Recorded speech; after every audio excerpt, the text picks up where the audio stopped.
इतने सबूत हैं, कोई माई का लाल एसआईटी को डेविएट नहीं कर सकता है। यह ध्यान रखना। हु किल्ड जेसिका, यह वर्डिक्ट था, अदालत ने बरी कर दिया था। Who killed Jessica?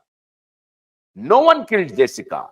Jessica Lal killed by someone, but court is unable to find out who killed Jessica. और दूसरे दिन का ये अखबारों की हेडिंग थी, who killed Jessica, but Jessica was murdered.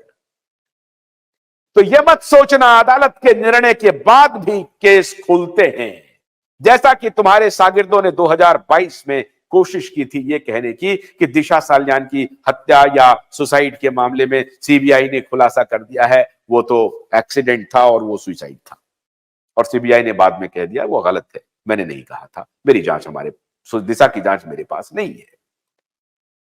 तो अगर ये सोच रहे हो कि हम कोर्ट को मैनेज कर लेंगे, हम पावर कॉरिडोर को मैनेज कर रहे हैं, गलत फहमी में हो। एक बार नहीं, 100 बार नहीं, 1000 बार भी अगर अदालत में जाना पड़े, एक बेंच नहीं, 2 बेंच नहीं, 3 बेंच नहीं, 4 बेंच नहीं, कितने भी बेंचों के पास जाना पड़े, लेकिन हम लोग रुकने वाले नहीं हैं, हमारे लीगल वॉरियर रुकने वाले नहीं हैं, यह ध्यान रखना। इसलिए बड़े से बड़े अधिकारी को किसी भी सूरत में एसआईटी में जो जांच कर रहे हैं वो कान खोलकर सुन लें। पूरा देश फैक्ट और सबूत को अपने हथेली पर लेके घूम रहा है, जहां भी इधर उधर करोगे पकड़ में आ जाओगे। कान खोल करके सुन ले एसआईटी के अधिकारी, और कान खोल करके सुन ले पावर कॉरिडोर के लोग। कितनी भी बार, एक एसआईटी नहीं कई एसआईटी गठित करवा दूंगा, लेकिन सुशांत और दिशा के मामले में समझौता नहीं करूंगा।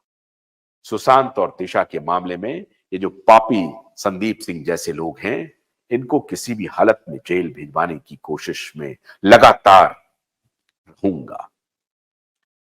मित्रों, आप बिल्कुल चिंता मत कीजिए, एसआईटी में बदलाव होगा।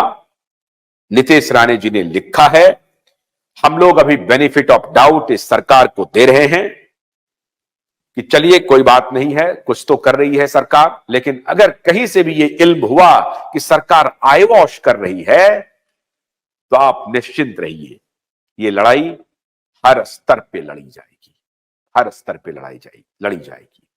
लेकिन तब तक धैर्य रखना चाहिए जब तक सरकार साथ दे रही है, धैर्य रखना चाहिए। और सरकार भी, मुझे उम्मीद है कि सत्य और न्याय के खिलाफ नहीं जाएगी।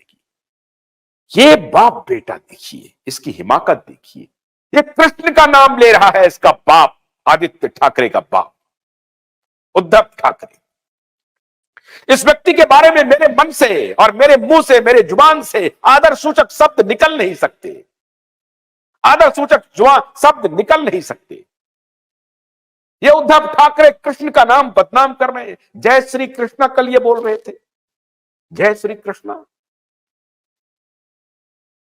भोलानाथ का ब्रश कटर एक बैटरी चालित मशीन है जिसका चार्जिंग समय 3.5 घंटे है। यह 6 से 8 घंटे के प्रभावशाली संचालन समय का दावा करता है, जिससे यह एक बार चार्ज करने पर 16,000 वर्ग फुट गेहूं या चावल के खेतों को कुशलतापूर्वक काट सकता है, जबकि इसका पेट्रोल समकक्ष व्यक्ति उसी कार्य के लिए 1,000 रुपए मूल्य का पेट्रोल खर्च करता है।